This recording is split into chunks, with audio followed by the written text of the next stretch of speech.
और वो तमाम उन हथकंडों को अपनाना चाहती है जिससे वो कांग्रेस को कमजोर कर सके।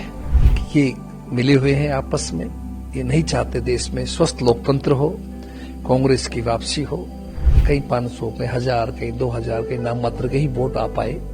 हरियाणा की जनता इसे स्वीकार नहीं करती। कांग्रेस का जो वोट बैंक है, भारतीय जनता पार्टी चाहती है उस वोट बैंक में सेंधमारी की जाए, उसमें नुकसान किया जाए। आज भी दिल्ली के लोग याद रखते हैं कि हमारे आदरणीय शीला दीक्षित समय में जो काम हुआ वो अपने आप में रिकॉर्ड तोड़ काम था, ऐतिहासिक कार्य हुआ, कभी टकराव नहीं हुआ कांग्रेस के समय में। देखिए, भारतीय जनता पार्टी कांग्रेस से और खासतौर से हमारे नेता राहुल गांधी जी से घबराई हुई है और वो तमाम उन हथकंडों को अपनाना चाहती है जिससे वो कांग्रेस को कमजोर कर सके।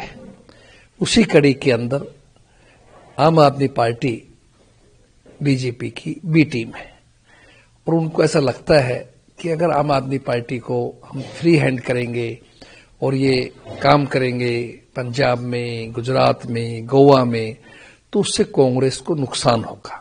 मेरा ये मानना है कि ये मिले हुए हैं आपस में, ये नहीं चाहते देश में स्वस्थ लोकतंत्र हो, कांग्रेस की वापसी हो। कांग्रेस के कार्य लोगों के दिल में आज भी याद है और जो हमारे नेता आदरणीय राहुल जी ने जिस प्रकार से लोकसभा के अंदर देश के सामने जो बातों को रखते हैं, जिस प्रकार से अभी राष्ट्रपति जी के भाषण के ऊपर आपने देखा कि विपक्ष का नेता का अभिभाषण पे बोलना जरूरी है और आपने राहुल जी तक को नहीं बोलने दे रहे, बार बार डिस्टर्ब कर रहे हैं। अगर कोई भी सदस्य, चुना हुआ सदस्य होता है, सांसद होता है, राष्ट्रपति जी के भाषण के बाद में वो अपने इलाके की, अपने प्रदेश की, अपने देश की और विदेश के साथ की नीतियों पर चर्चा कर सकता है। मेरा खुद का 30 साल का राजनीतिक अनुभव है, चाहे विधानसभा हो चाहे पार्लियामेंट हो, लेकिन आपने देखा किस तरह से भारतीय जनता पार्टी ने सुनियोजित तरीके से राहुल जी को नहीं बोलने दिया गया। तो मेरा ये मानना है कि आज आम आदमी पार्टी का जो नजर आ रहा है कि जो रिलीफ दी जा रही है या उनके पक्ष में कोई फैसले आए हैं, आप ये मान के चलिए एक साजिश है, कांग्रेस को कमजोर करने की कड़ी है। नहीं, देखिए, हरियाणा की जनता ने कभी स्वीकार नहीं किया आम आदमी पार्टी को।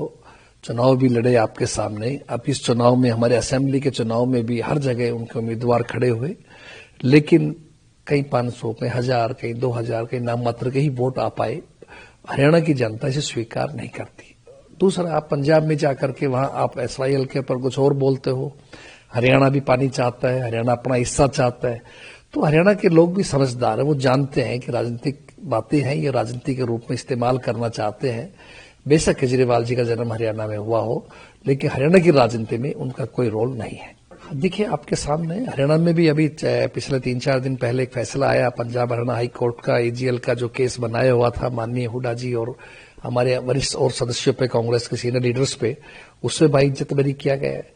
तो कोई भी चीज हो, अगर कोई कोर्ट की नजरों में चीज ठीक नहीं है और उसमें कोर्ट बाइज्जत बरी करता है तो ठीक है, कोर्ट का अपना फैसला है। हमेशा कोर्ट का फैसला आदरणीय होता है, सम्माननीय होता है सबके लिए।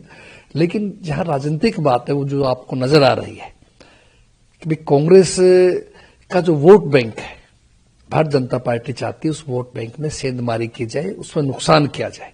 आपने पहले गुजरात के अंदर भी देखा, गोवा के अंदर देखा, दिल्ली के अंदर भी शुरू से इतिहास उठा के देखिए आप। जब अगर कांग्रेस सत्ता में थी, ताकत में थी, जैसे ही आम आदमी पार्टी आई तो कांग्रेस का वोट कमजोर हुआ, लोगों को गुमराह किया गया करप्शन के मामले में और मामले के अंदर। वरना आज भी दिल्ली के लोग याद रखते हैं कि हमारे आदरणीय शीला दीक्षित समय में जो काम हुआ वो अपने आप में रिकॉर्ड तोड़ काम था, ऐतिहासिक कार्य हुआ, कभी टकराव नहीं हुआ कांग्रेस के समय में। सेंटर में, स्टेट में, यहाँ तो रोज ये आपस में अड़ंगेबाजी रहती थी आपस में, लेकिन कांग्रेस के राज में कभी ऐसा नहीं देखा गया। कांग्रेस में एक सूत्र पूरा विकास किया, काम किया और कांग्रेस का यही एक नीति है, सबको साथ लेके चलने की, छत्तीसगढ़ी बिरादरी को, सभी धर्मों को साथ लेके चलने की और पूरे देश को एकता के सूत्र में बांधने की।